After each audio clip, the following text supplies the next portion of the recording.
ఈ చిదానంద సమర్థ సద్గురు సాయినాథ్ మహారాజ్ की जय।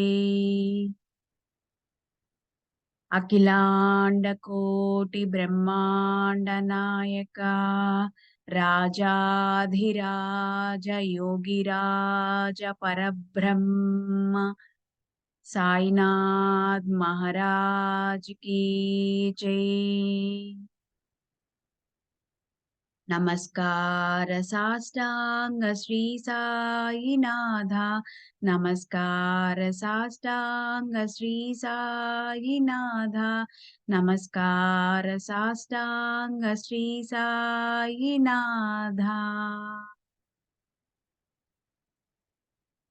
శ్రీ గణేశునికి మన నమస్కారాలు, శ్రీ సరస్వతీ దేవికి మన నమస్కారాలు, శ్రీ గురు మహారాజుకి మన నమస్కారాలు, శ్రీ కులదేవతకి మన నమస్కారాలు, శ్రీ సీతా శ్రీ రామచంద్రులకి మన నమస్కారాలు, శ్రీ సద్గురు సాయినాథునికి మన నమస్కారాలు, హేమాడ్ పంత్ గారికి మన నమస్కారాలు, నెంబోల్కర్ గారికి నమస్కారాలు, విమలా శర్మ గారికి మన నమస్కారాలు, శ్రీరామ్ కి మన నమస్కారాలు, అలాగే మన ఈ ప్రకృతి మాతకి మనకి ఇంత చక్కగా మంచి చక్కటి అవకాశాన్ని ఇచ్చి మనకి ఇంత చక్కగా కూర్చోబెట్టి మనల్ని ఇంత చక్కగా ప్రేరేపించి మనం ఈ గ్రంథాన్ని చక్కగా చదువుకోవటానికి సహాయకారిగా ఉన్న ప్రతి ఒక్కరికి పేరు పేరు పేరు పేరున కృతజ్ఞతలు చెప్పుకుంటూ, అనిత గారికి,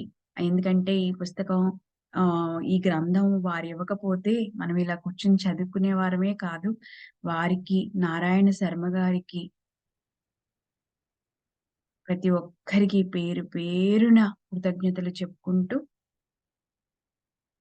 కర్తుం అకర్తుం అన్యథా కర్తుం అంటే చేయటం, చేయకపోవటము, మరో విధంగా చేయటము, అపరిమితమైన ప్రతిబంధక రహిత సామర్థ్యమున్న శ్రీ సాయి మహత్యం. 10వ అధ్యాయము శ్రీ సాయి సమర్థుల గొప్పతనం. సమస్త జనులకి శ్రేయస్సు కలిగించుటలో నిమగ్నమై ఉంటూ నిరంతరం పరమాత్మతో తాదాత్మ్యం చెందిన స్థితిలో ఉన్న వారిని భక్తి పొంగులు వారే మనసుతో సతతము స్మరించాలి. మనందరము కూడా సాయి సన్నిధిలో కూర్చొని చక్కగా సాయే మనకి ఆ జ్ఞానాన్ని మనందరికీ అందిస్తున్నారు అని మనస్ఫూర్తిగా ఉంటూ, వారి స్మరణ మాత్రంతో జనన మరణ పరిభ్రమణ నుంచి విముక్తి లభిస్తుంది. అదే గొప్ప సాధన. దానికోసం ఒక చిల్లు గవ్వ కూడా ఖర్చు పెట్టవసరం లేదు. కొద్ది ప్రయత్నంతో గొప్ప లాభాలు అందరికీ సహజాతి సహజంగా చేజిక్కుతాయి. ఇంద్రియ సమూహం దృఢంగా ఉన్నంత వరకు ప్రతి క్షణాన్ని ఉపయోగించుకోవాలి. ఇతర దేవతలందరూ మాయికమే. గురువొక్కడే శాశ్వత దైవం. ఆయన చరణాల్లో విశ్రాంతి తీసుకుంటే విధివశాత్తు కలిగే దుఃఖ భజాననమైన సంకటాలన్నీ ఆయన ఆపేస్తారు. సద్గురువుకి ఉత్తమ పద్ధతిలో సేవ చేయటం జరిగే చోట సంసార జన్య దుఃఖమంతా సమూలంగా నశించిపోతుంది. హిందూ తత్వ జ్ఞానానికి చెందిన 6 శాస్త్రాల్లో 2 శాస్త్రాలని న్యాయ మీమాంస అని అంటారు. వ్యర్థ వాదోపవాదాలు లేదా వేరే ఏ విధమైన బాధాకర ప్రయత్నాలు అవసరం లేదు. సద్గురువే నావను నడిపే నావికుడైతే శ్రద్ధాళువులైన భక్తులు ఆది భౌతిక, ఆధ్యాత్మిక, ఆది దైవికాలనే 3 రకాల దుఃఖాలను సహజంగానే అధిగమించిపోతారు. వ్యావహారికంలో సముద్రాన్ని దాటటం కోసం నావికుడిపై విశ్వాసం పెట్టినట్లు, అదే విశ్వాసం సంసార సాగరం నుంచి దాటిపోవటానికి మనం సద్గురువు వైపున పెట్టాలి.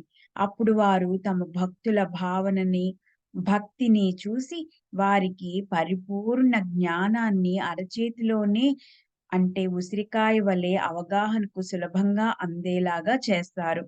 శుద్ధ ఆనంద లక్షణం గల మోక్షాన్ని సహజంగా ప్రాప్తింపచేస్తారు. ఎవరి దర్శన మాత్రంతో హృదయ గ్రంథి విడిపోయి విషయ భోగాలన్నిటి నుంచి వెనక్కి మరలుతామో, అంటే సంచిత అంటే పూర్వ జన్మార్జిత పాప పుణ్యదాయక మొత్తం కర్మల రాశి. క్రియామాణ అంటే రాబోయే జన్మలో అనుభవించవలసిన సుఖదుఖాలనే ఫలాలకి కారణమైన ప్రస్తుత జన్మలోని మంచి చెడు పనులు. కర్మలన్నీ క్షయమైపోతాయో వారి ప్రభావాన్ని వర్ణిద్దాం. 8వ అధ్యాయంలో మానవ జన్మకి ప్రయోజనం, బాయాజాబాయి రొట్టె, కూర, కుశాల్ చంద్ సమాచారము, మహల్సాపతి తాత్యాకోతులు మసీదులో నిద్రించే పద్ధతి మొదలైనవి చెవులకింపుగా వర్ణించుకుని విన్నాము. 9వ అధ్యాయంలో అవగాహన కందని బాబా భిక్షావృత్తిలోని రహస్యాన్ని విన్నాము. ఇప్పుడు శ్రోతలారా, బాబా ఎలా ఉండేవారో, ఎక్కడ నిద్రించేవారో, ఎప్పుడు ఎక్కడ ఎలా తిరుగుతూ ఉండేవారో, ఈ విషయాలకు సంబంధించిన వారి తరువాతి చరిత్రను శ్రద్ధగా విందాం. లౌకిక వ్యవహారాల్లో బాబా జీవన సరళి ఎంత ప్రశంసనీయంగా ఉండేదని, హిందూ ముస్లింలందరికీ కూడా అది అమ్మ ఒడి. అంతెందుకు, అది పులికి, మేకకి కూడా విశ్రాంతినిచ్చే ఏకైక స్థానం. హిందూ ముస్లింలు ఒకరితో ఒకరు ప్రేమగా వ్యవహరిస్తూ, ఏ శంకా లేకుండా చెట్టపట్టాలేసుకుని కలిసి మెలిసి తిరిగేవారు.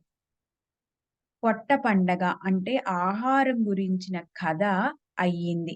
ఇప్పుడు సాయి ఎలా ఉండేవారో, ఆయన ఎక్కడ, ఏ ప్రదేశంలో నిద్రించేవారో శ్రోతలు ఆదరపూర్వకంగా విందాం.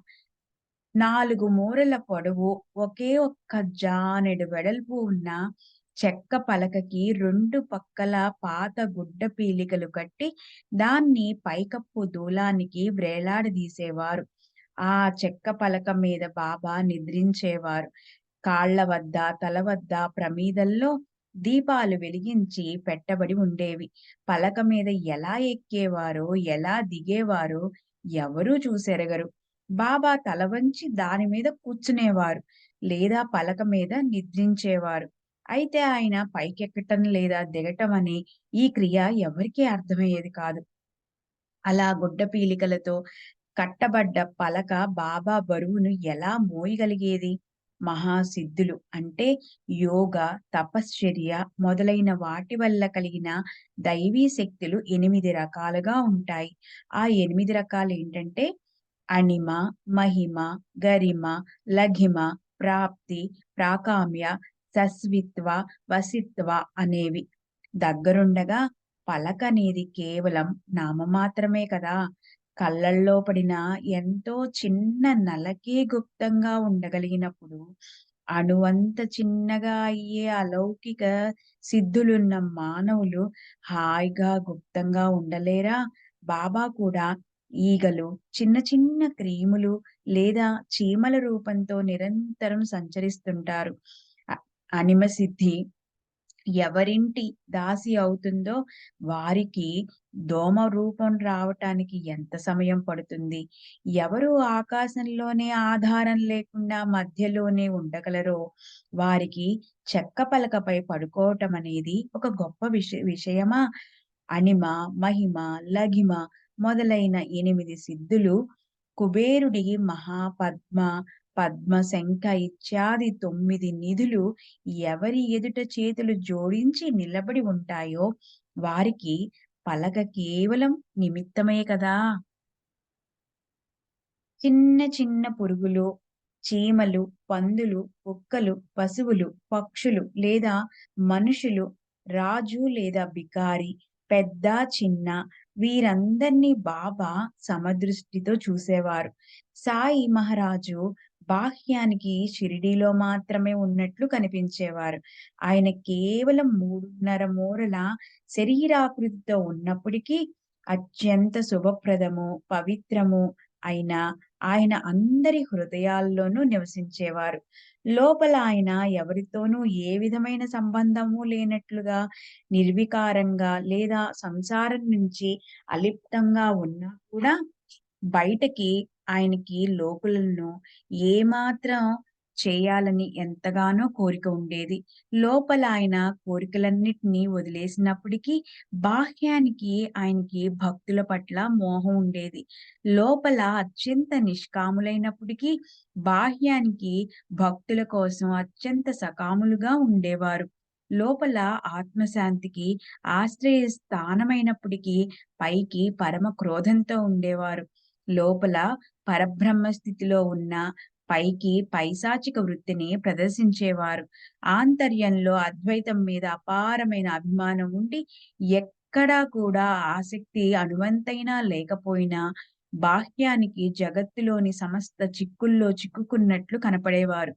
ఒక్కోసారి పరవళ్ళు తొక్కే ప్రేమ భావంతో చూస్తుండేవారు. మరోసారి రాయి తీసుకుని పరిగెత్తి వచ్చేవారు. కొన్నిసార్లు తిట్లు, శాపనార్థాలు పెట్టేవారు. కొన్నిసార్లు చిందులు వేసి ఆనందంతో ఆలింగనం చేసుకునేవారు.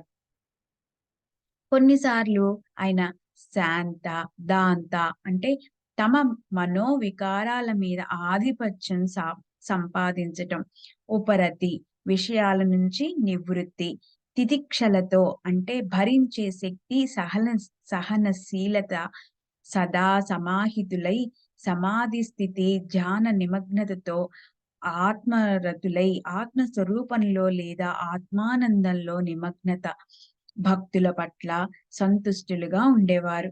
ఒకే ఆసనం మీద సదా తల్లీనులై ఉండి ఆయనకి ఎక్కడికి రాకపోకలుండేవి కావు. సటకాయే ఆయన దండం. అలా ఆయన నిశ్చయంగా క్రియారహితులై ఉండేవారు. ఆయన కీర్తి కాంతని కౌగిలించుకుందామని గాని, ఐశ్వర్యాన్ని ఆలింగనం చేసుకోవాలని గాని అస్సలుండేది కాదు. ప్రాణరక్షణ కోసం భిక్షావృత్తిని ఆకాంక్షించారు.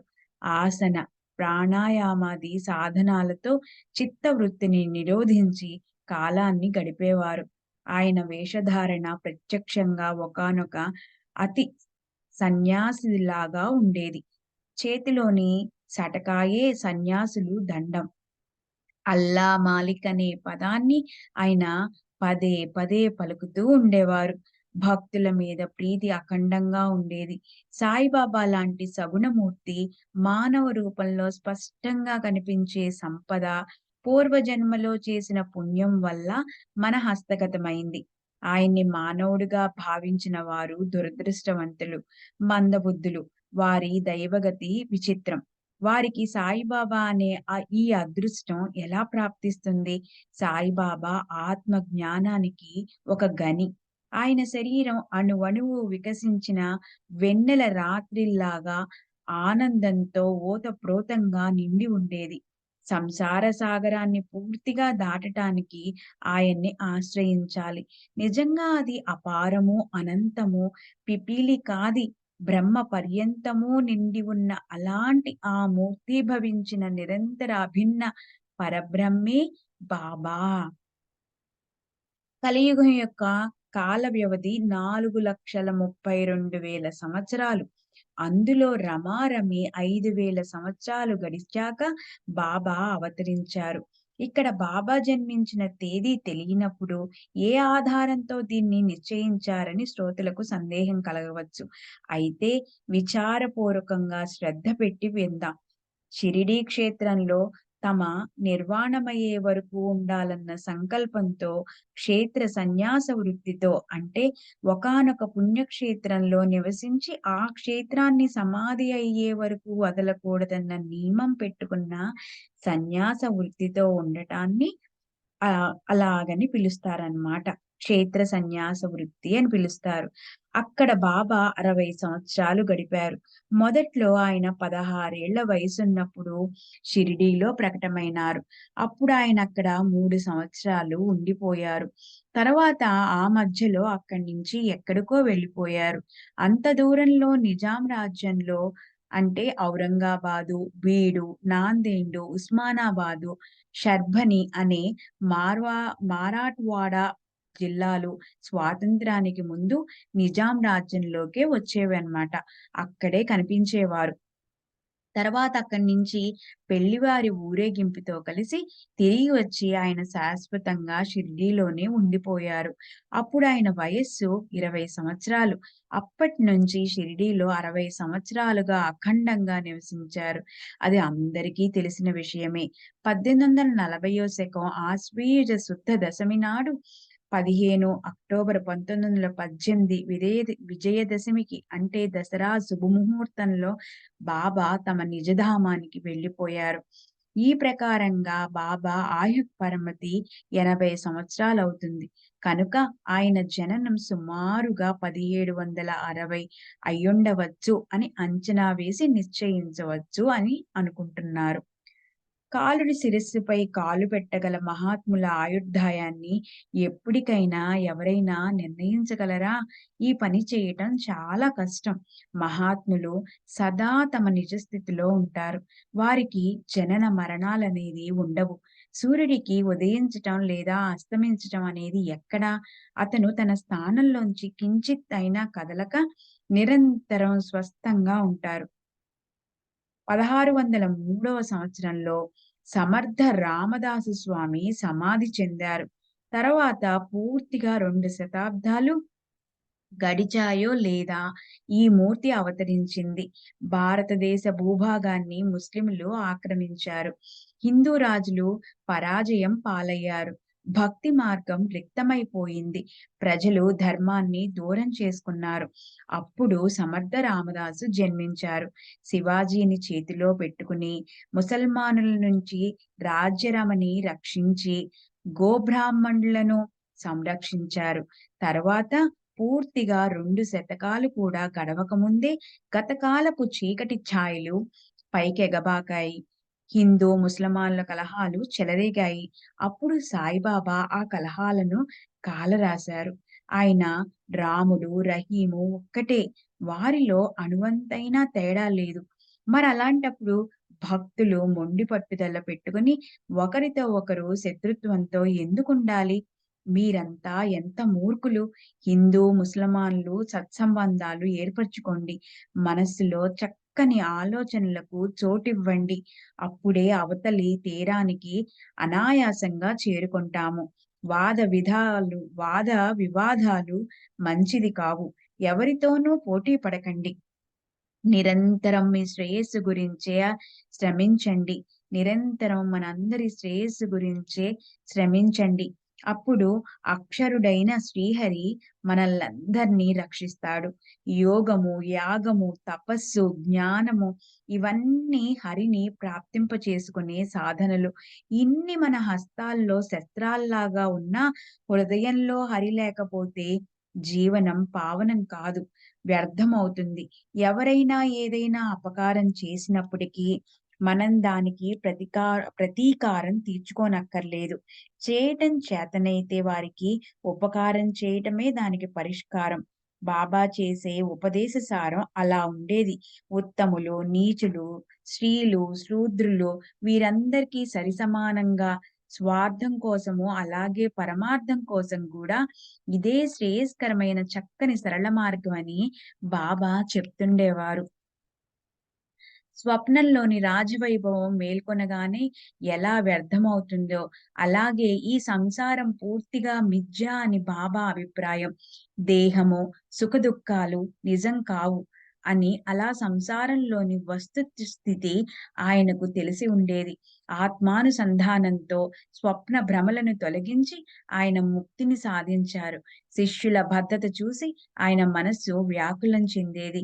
వారి దేహ భ్రాంతి ఎలా పోతుందన్న దాని గురించి ఆయన రాత్రింబవళ్ళు చింతించేవారు. నేనే బ్రహ్మను అన్న మనోభావన, అఖండానందంలో హాయిగా ఉండే స్వభావం, అలవికాని ఆశలు, అర్థం లేని ఆకాంక్షలు లేని మానక మానసిక స్థితి, రాగబంధాలు లేని వైరాగ్యము ఇవన్నీ ఆయన్ని ఆశ్రయించి విశ్రాంతిగా ఉండేవి. తాళాలు, తంబురా తీసుకుని గడప గడపకి తిరుగుతూ వచ్చి పోయే వారి ముందు దైన్యంగా చేయి చాపటం అంటే ఆయనకస్సలు తెలియదు. అలా లెక్కలేనంత మంది గురువులుంటారు. వారి జనులను పట్టి బలవంతాన తెచ్చి శిష్యులను చేసుకుంటారు. డబ్బు కోసం మోసం చేసి బలవంతంగా చెవుల్లో మంత్రాన్నూదుతారు. శిష్యులకు ధర్మబద్ధంగా జీవించాలని నేర్పిస్తారు. కానీ తాము మాత్రం అధర్మాన్ని ఆశ్రయించుకుని బ్రతికేస్తారు. తామే దాటలేని భవసాగరాన్ని అలాంటి గురువులు శిష్యులనెలా దాటిస్తారు? తామే తప్పించుకోలేని జనన మరణాల నుంచి శిష్యులనెలా తప్పిస్తారు? తమ ధార్మికత్వం ప్రాచుర్యం పొందాలని, జగత్తులో తమ జెండాలు మెండుగా ఎగరాలనే మనస్తత్వం మచ్చుకైనా లేని మహనీయ తత్వం సాయి. ఎక్కడ దేహాభిమానానికి చోటుండదో, ఎక్కడ శిష్యులపై అత్యంత ప్రీతి చూపే ప్రవృత్తి ఉంటుందో అదే సాయిమూర్తి. శాశ్వతం, నిజమైన, క్షణికము, అనిశ్చిత అనే 2 రకాల గురువులుంటారు. ఒక్కొక్కరి నిశ్చిత కార్యం గురించి శ్రోతలకు నేను స్పష్టంగా చెప్తాను.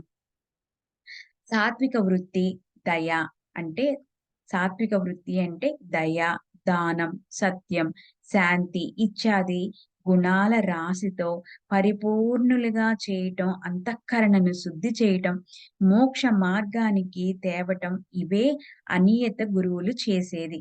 నియత గురువులతో అనుబంధం ఏర్పడితే ద్వైతం పోయి ఐక్యత జాగృతమవుతుంది. అప్పుడు తత్వమసి అంటే నేనే బ్రహ్మ లేదా పరమాత్మ, నీవే అయివున్నావు అనే వాక్యాన్ని ఆ గురువులు ప్రత్యక్షంగా అనుభవింపచేస్తారు.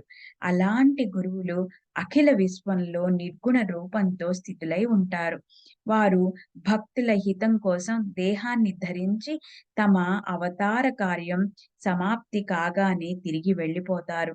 సాయిబాబా రెండవ కోవకి చెందిన గురువు. ఆయన నా బుద్ధికి తోపించిన విధంగానే ఉంటుంది నా రచన అని చెప్తున్నారు హేమాడ్ పంత్ గారు.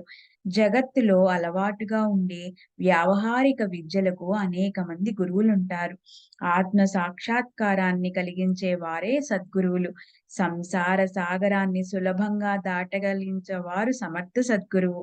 వారి మహిమ అంత తేలిగ్గా ఎవ్వరికీ కూడా అర్థం కాదు. తమ దర్శనం చేసుకోవటానికి వెళ్ళిన వారి భూత, భవిష్యత్, వర్తమాన కాలాల సంపూర్ణ రహస్యాన్ని ఆ వ్యక్తులు అడగకుండానే సాయి చెప్తుండేవారు. సర్వత్రా సమస్త ప్రాణి మాత్రులను ఆయన బ్రహ్మ భావనతో చూస్తుండేవారు. శత్రువులు, మిత్రులు ఆయన ఒకేలాగా కనిపించేవారు. ఆయనకి భేదభావం అణుమాత్రమైనా లేదు. ఆయనకి ఆవగించైన ఆకాంక్ష లేదు. సర్వులని ఒకేలాంటి సమదృష్టితో చూసేవారు. సాయినాథునికి అపకారం చేసిన వారిపై కూడా ఆయన అమృత రసధారలని వర్షించేవారు. ఔన్నత్యం కానీ, లేదా అధోగతి, లేదా చెడు రోజులు కానీ లేకుండా ఆయన చిత్తులైగా శాంతితో ఉండేవారు. సాయినాథునికి అనిశ్చితత్వం లేదా సంశయం కించిత్తైనా ఉండేది కాదు. నశ్వరమైన ఈ దేహంలోనే వ్యవహరిస్తున్నా కూడా శరీరము, ఇల్లు, ఇల్లాలు అనే మోహాల్లో సాయినాథులు చిక్కుకునేవారు కాదు. బయటికి చూడటానికి దేహం ఉన్నప్పటికీ ఆంతర్యంలో విదేహిగా ఉన్నవారు అదే దేహంలో నిర్ముక్తులు కారా? అంటే మోక్షానికి వెళ్ళిన వారు అని అర్థం అన్నమాట.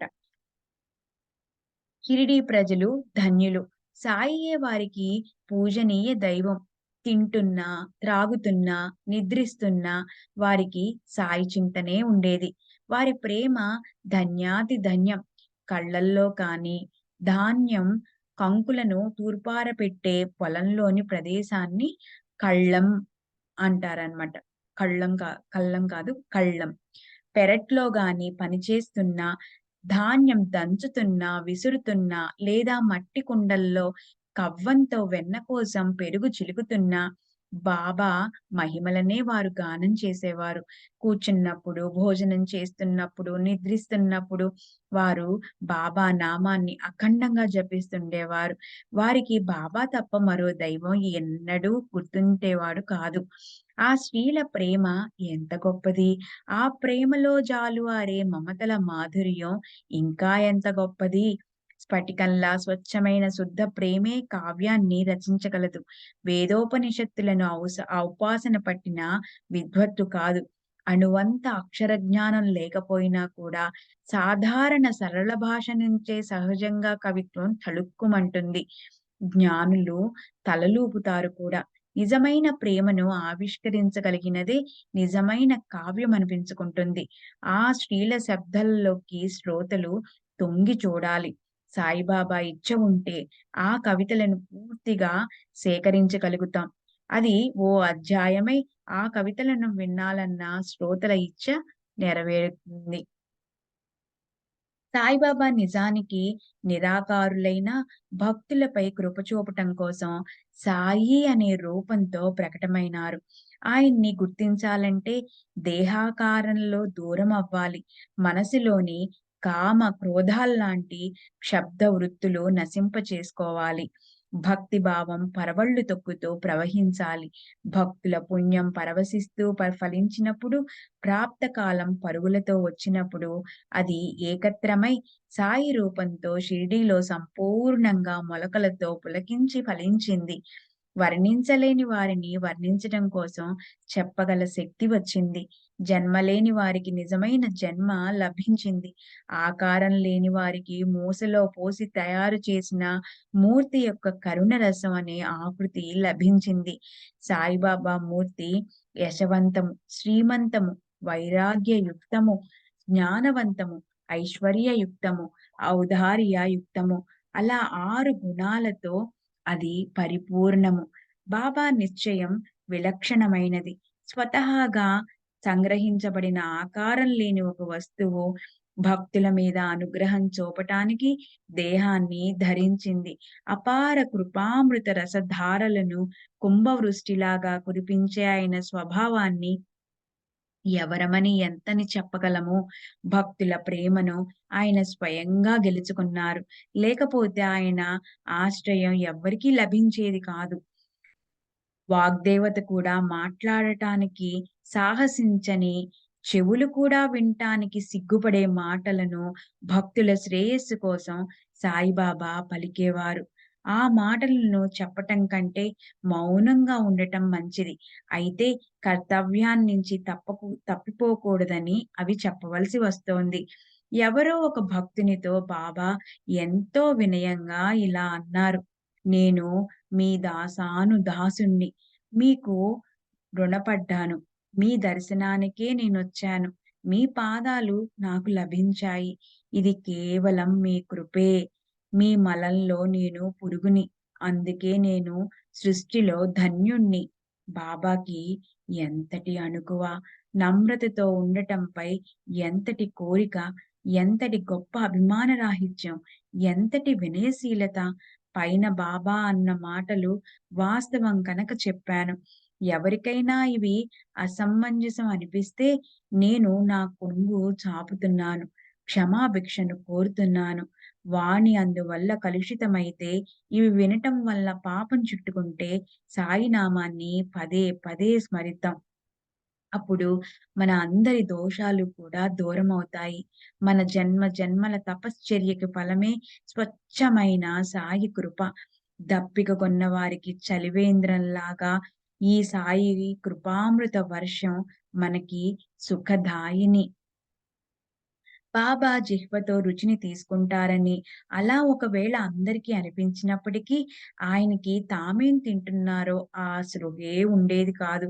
ఆయనకి జిహ్వకి రుచిని ఆస్వాదించాలన్న కోరికే ఉండేది కాదు. అసలు విషయ సుఖాలు అనుభవించాలన్న ఇచ్చే ఉండని ఉండనిచ్చేవారు కాదు. విషయాలు ఇంద్రియాలకు అంటని వారు విషయాల్లో ఏం చిక్కుకుంటారు? ఎదుటకి వచ్చిన పదార్థాలను ఆయన కళ్ళతో చూస్తారు. అయితే వాటిని చూస్తున్నాననటానికి తెలిసేది కాదు.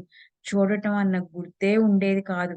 హనుమంతుని కౌపీనం కేవలం ఆయన తల్లికి శ్రీరామచంద్ర ప్రభువుకే తెలుసు. వారి కళ్ళకి మాత్రమే కనిపించేది. కనుక ఆయన బ్రహ్మశ్చర్యం అసమానమైనదని తెలుస్తోంది. అయితే సాయిబాబా విషయం వేరు. కనీసం తల్లికి కూడా గుహ్య భాగ దర్శనం లేని చోట ఇతరుల విషయం ఏమని చెప్తాం? బాబా బ్రహ్మచర్యం నిజంగా ఎంతో కఠినం. దాని పరిపూర్ణత అపూర్వం. బాబా నడుముకి కౌపీనం ఎప్పుడూ ఉండేది. ఆయన శిశ్నం మేక మెడ కింద ఉండే చన్నుల్లాగా ఉపయోగం లేకుండా కేవలం మూత్ర విసర్జన కోసం మాత్రమే అవయవాల్లోని ఒక అవయవంగా ఉండేది. బాబా దేహస్థితి అలా ఉండేది. ఆయన ఇంద్రియాలు కర్మలనాచరిస్తున్నప్పటికీ కర్మలను ఆచరిస్తున్నప్పటికీ ఆయన విషయ సుఖాలపై ఇచ్చ లేదా జ్ఞానం కించిత్తు కూడా ఉండేది కాదు. సత్వ, రజస్, తమో గుణాలు బాబా ఇంద్రియాల వద్ద స్థిరంగా కూర్చుని ఉండేవి.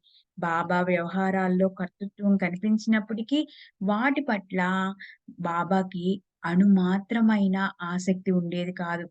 బాబా నిస్సంగులు. నిస్సంగులంటే సమస్త మోహ పాశాల నుంచి ముక్తులవట అయిన వారిని నిస్సంగులు అంటారు. శుద్ధ జ్ఞాన స్వరూపులు బాబా. ఆత్మానందం పొందినవారు సాయినాథులు. ఆయన కామ, క్రోధాలు మొదలైనవన్నీ నశించే స్థానం. ఆయన సదా అంటే బాబా సదా నిష్కాములు, పరిపూర్ణ అవాప్త కాములు. అంటే సమస్త ఆశలు, ఆకాంక్షలు తీరునట్టి వారు బాబా. విషయ సుఖాలు ఆయనకి బ్రహ్మ రూపంగానే అనిపించేవి. సాయినాథులకి బ్రహ్మ రూపంగానే అనిపించేవి. పుణ్య పాపాలను విముఖం చేసే నివృత్తి స్థానం సాయినాథులు. మొత్తానికి అలా బాబా వద్ద పరమాత్మలో కలిసిపోయిన ముక్త స్థితి మనందరికీ, అక్కడ ఉన్న వారందరికీ కూడా ఉండేది. నానావళి లే అనగానే గద్దె విడిచి పక్కకు వెళ్ళిన సాయినాథుల వద్ద దేహాభిమానము అథవా ఇతరులలో భేదభావం స్వప్నంలో కూడా ఉండవు. ఈ మృత్యులోకంలో సాయినాథులకి పొందవలసింది ఏమీ లేదు. పరలోకంలో సాధించవలసింది మిగిలి లేదు. అలా ఆ సత్పురుషుడు లోకులపై కృపానుగ్రహ వర్షధారలను కురిపించటానికి ధరాతలం పైన అవతరించారు. ఆ మహానుభావుడు సాయినాథుడు కరుణ సుధలతో పరవళ్ళు త్రొక్కే మహాసాగరమే. ఇతరులపై కృప కురిపించటానికి తప్ప సాయినాథులు అవతరించటానికి మరొక కారణమే లేదు. ఇతరుల శ్రేయస్సు కోసం సాయినాథులు అత్యంత కృపాళురవుతారు. సాయినాథులు హృదయం నవనీతంలాగా అత్యంత మృదువుగా ఉండేదని అంటారు. కానీ నవనీతం కేవలం తనకు తాపం కలిగితేనే కరిగిపోతుంది. అయితే సత్పురుషుల హృదయం ఇతరులకు కలిగే తాపంతోనే ద్రవిస్తుంది. మాసికలు వేసి కుట్టిన కఫిని, వారి దేహాన్న ఆచ్ఛాదించే వస్త్రం, గోనెపట్ట వారు కూర్చోటానికి, నిద్రించటానికి సాధనం. అనురాగ ప్రలోభాలనే భావనలు లేకుండా వారి మనస్సు స్వచ్ఛమైన స్ఫటికంలాగా ఉండేది. బాబా నిజంగా మనందరికీ ఇచ్చిన ఎంతో అదృష్టం. వారికి నిజానికి వెండి సింహాసనంతో పనే ఉంది. సింహాసనం సాయినాథులకి అవరోధంగా అనిపిస్తుందని భక్తులు దాన్ని వెనక్కి జరిపేవారు. వారి భక్తి భావాన్ని చూసి బాబా దాన్ని పట్టించుకునేవారు కూడా కాదు. సాయిబాబా షిరిడి అనే సజల సరోవరంలో అరవిరిసిన కమలం. భక్తులది గుబాళించే ప్రేమానురాగాల సౌరభాలను హాయిగా ఆస్వాదించేవారు. అభాగ్యులైన కప్పలకు అంటే బాబా పట్ల భక్తి లేని వారికి లభించేది మాత్రం బురదే. వారు సదా దానిలోనే కూర్చొని ఉంటారు.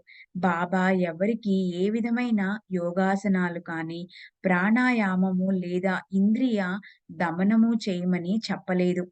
లేదా మంత్ర తంత్ర అంటే కేవలం చేతులతోనే చేసే ధార్మిక విధిలోని ఒక క్రియ. యంత్ర అంటే దేవతా పూజకు కావలసిన ఒక రేఖాత్మక ఆకృతులను పూజించమని చెప్పలేదు. చెవిలో మంత్రోపదేశమైతే అస్సలు ఇవ్వనే ఇవ్వలేదు. బయటకి కనిపించడానికి లోక వ్యవహారాలను పాటిస్తున్నట్లుగా కనిపించేవారు. అయితే ఆంతర్యంలో వేరుగా ఉండేవారు. వ్యవహారాల్లో సాయినాథులు అత్యంత దక్షతతో ఉండేవారు. ఎవరికైనా సరే ఇంత చాతుర్యంగా వ్యవహరించటం అసాధ్యం. మహాత్ములు భక్తుల కోసమే దేహాన్ని ధరిస్తారు. వారి మనసుల్లోని సమస్త భావనలు, వ్యవహారికంలోని సమస్త ఆచరణలు భక్తుల కోసమే. మనం అందరము కూడా ఇది గుర్తుంచుకుందాం. సాయి మహారాజు అనురాగ గంగా జరీ తరంగాలు జాలువార్చే శాంతికి నిలయం. శుద్ధమైన పరమానందానికి స్థానం. సాయినాథులకి నా నిరభిమాన దోషరహిత సాష్టాంగ నమస్కారం. సాయి మహారాజు తెంచిన ఆస్థానం గొప్ప పుణ్యంతో పావనమయింది.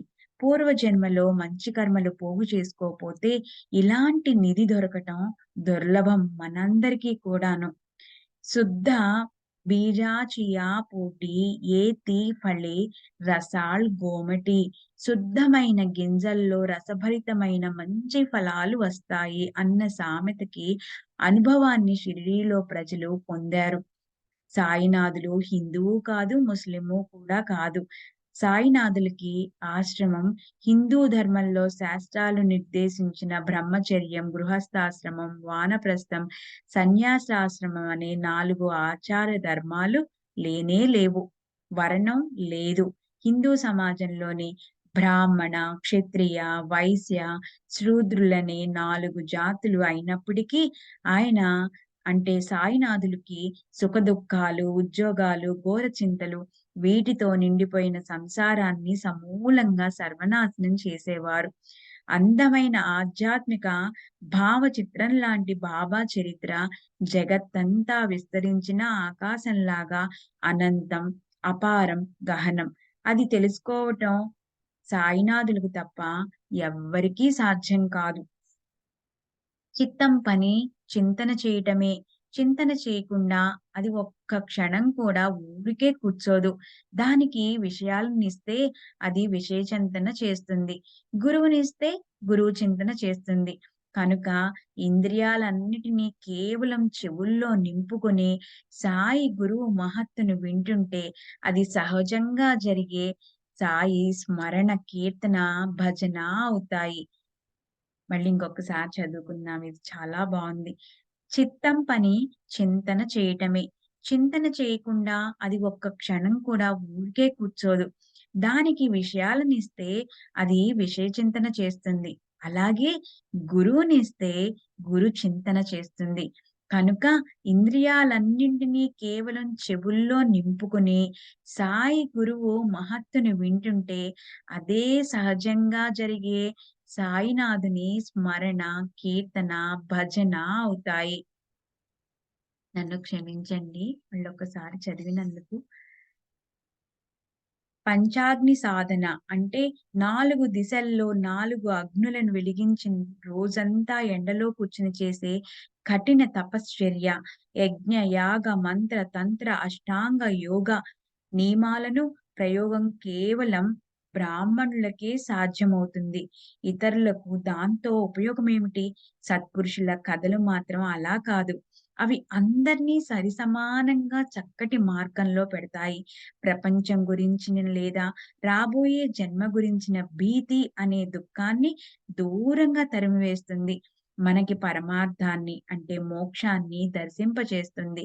మహాత్ముల కథలు, శ్రవణ, మనన, పరిశీలన, మనసుతో అభ్యాసం చేయటం, నిధిధ్యాసన, మళ్ళీ మళ్ళీ చేసే విచారణ చేయటంతో బ్రాహ్మణ, శూద్రులు లేదా స్త్రీలు మొదలైన సర్వులు పాపాల నుంచి ముక్తులవుతారు.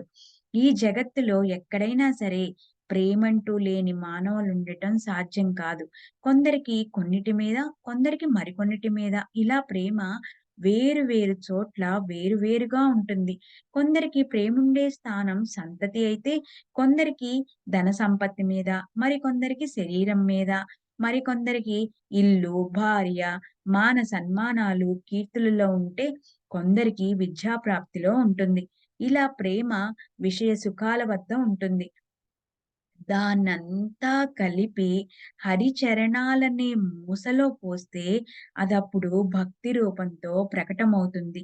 కనుక ఇంటిలోనో, భార్యలోనో, ప్రపంచంలోనో చిక్కుకున్న చిత్తాన్ని సాయి చరణాలకు సమర్పించటమనే సులభ మార్గాన్ని పట్టుకోవాలి. ఈ సులభ మార్గంతో ఆయన కృప మీపై మనందరి పైన కుంభవృష్టిలాగా కురుస్తుంది. ఆ ప్రకారంగా అతి స్వల్ప సాధనతో అలభ్య లాభమనే అప్సరస వచ్చి ఒళ్ళో వాల్తుంది. ఈ శ్రేయాన్ని సంపాదించడం పట్ల లోకల్లో ఉదాసీనత ఎందుకుంటోంది అని శ్రోతల మనస్సులో సందేహం తలెత్తుతుంది. చిన్న ఉపాయంతో ఉన్న లాభం ప్రాప్తిస్తున్నప్పటికీ పుష్కల సంఖ్యలో మానవులు ఈ మార్గాన్ని ఎందుకు అనుసరించటం లేదు? అయితే దానికి ఒకటే కారణం. పరమేశ్వరుని ప్రేరణ లేకుండా పరమాణు వంతైన ఇచ్చ ఉత్పన్నం కాదు. మనందరికీ ఆ పరమేశ్వరుని ప్రేరణ మెండుగా, దండిగా ఉండాలని సాయినాథులకి పాదాలకి నమస్కరించుకుంటూ మనం నిరంతరము ఉందాము. అయితే పరమాత్ముడు ప్రసన్నుడైనప్పుడు సత్పురుషుల చరిత్ర వినాలని అపరిమితమైన కోరిక అయాచితంగానే కలుగుతుంది. కనుక శ్రోతలు సాయిబాబా కమనీయ చరణాలను శరణనడగాలి. అప్పుడు నారాయణ కోరుకోకుండానే కృపను కురిపిస్తాడు. వినాలన్న గొప్ప ఇచ్ఛను మేల్కొలుపుతాడు. ఆ సులభ సాధన అలవోకగా అరచేతికి చిక్కుతుంది. గురుకథను చక్కగా తోడుగా పెట్టుకుందాం. సంసార జన్య దుఃఖాన్ని దూరం చేసుకుందాం. నిశ్చయంగా ఇదే మన జీవితానికి సాఫల్యం. మనసులో సంశయాలను సంధివ్వద్దు. లక్ష చాతుర్యాలను వదిలేసి సాయి, సాయి, సాయి, సాయి అని నిరంతరం నామస్మరణ చేద్దాం. అప్పుడు చూద్దాం మన కోరికలను గట్టెక్కుతుంది. కోరికలను సిద్ధింపచేస్తారు సాయి. అసలు సందేహాలను పెట్టుకోవద్దు. ఇవి సా ఇవి నా మాటలు కావు. కేవలం సాయిబాబా పెదవుల నుంచి పల్లవించిన గంభీర శబ్దాలు. ఇవి నిరర్ధకమని భావించవద్దు. చెడు సాంగత్యం పూర్తిగా హీనమయ్యింది. అది మహా దుఃఖానికి ఆశ్రయస్థానం. ఇది తెలియకుండా పెడత్రోవలు పట్టిస్తుంది. సుఖాలను తరిమేస్తుంది. ఒక్క సాయిబాబాకి లేదా సద్గురుకి తప్ప చెడు సాంగత్యం నుంచి శుద్ధి చేయటం మరెవ్వరికీ సాధ్యం కాదు.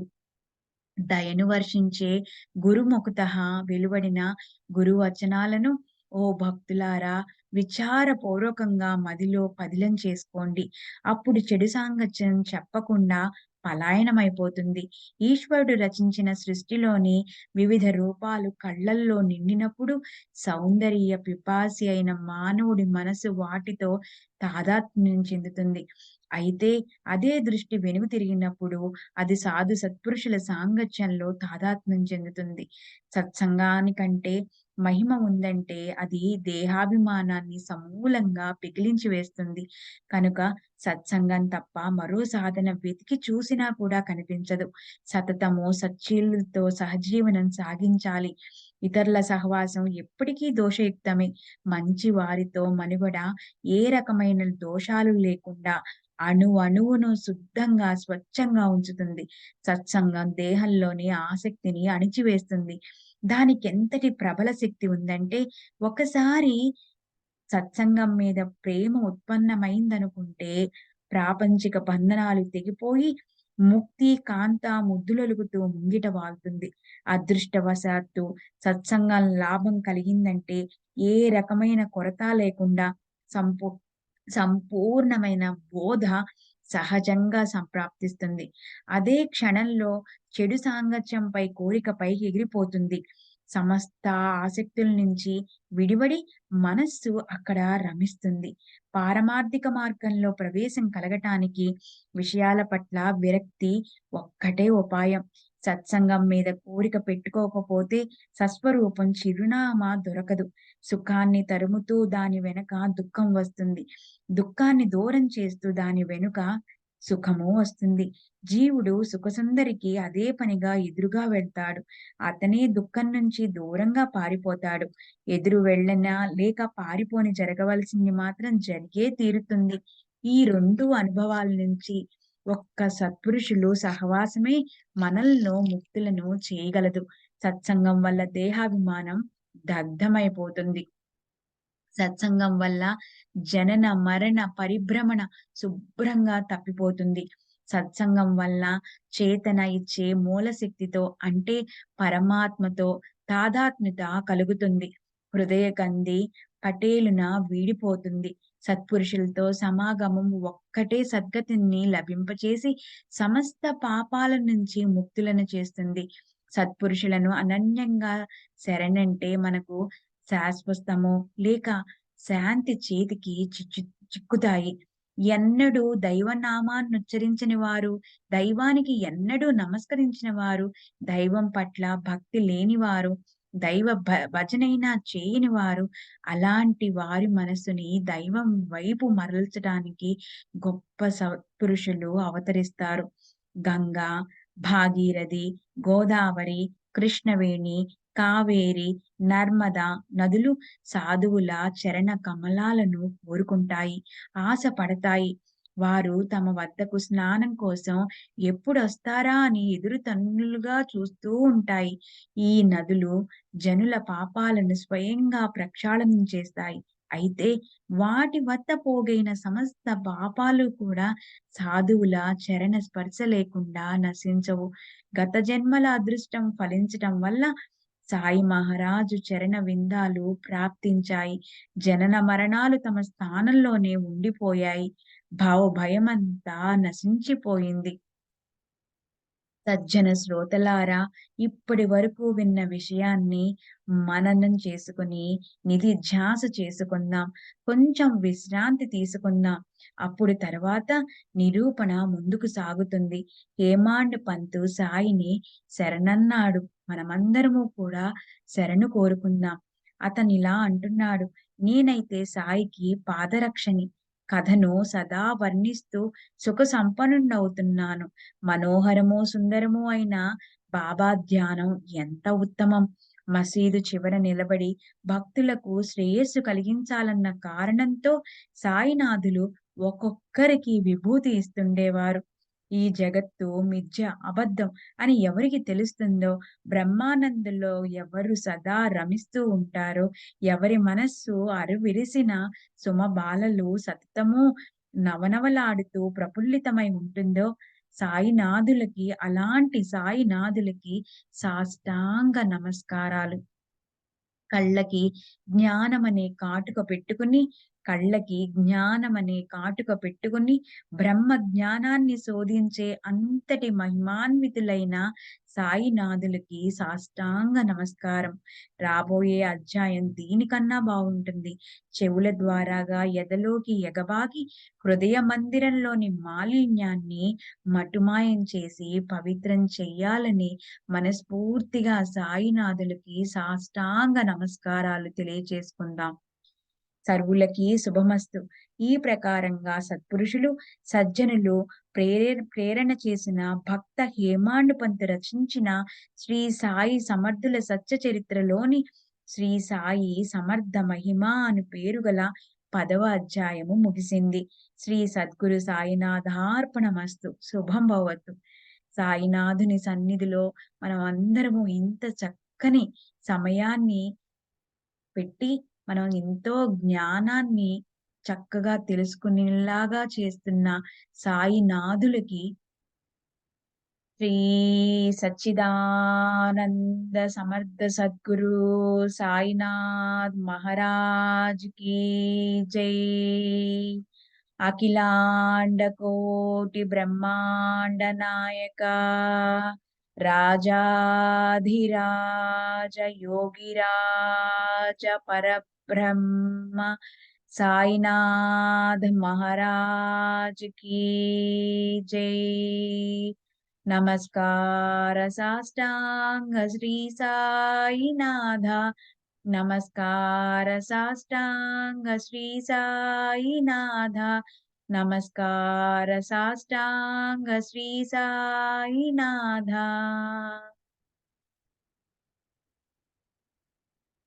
సర్వే జనా సుఖినో భవంతు.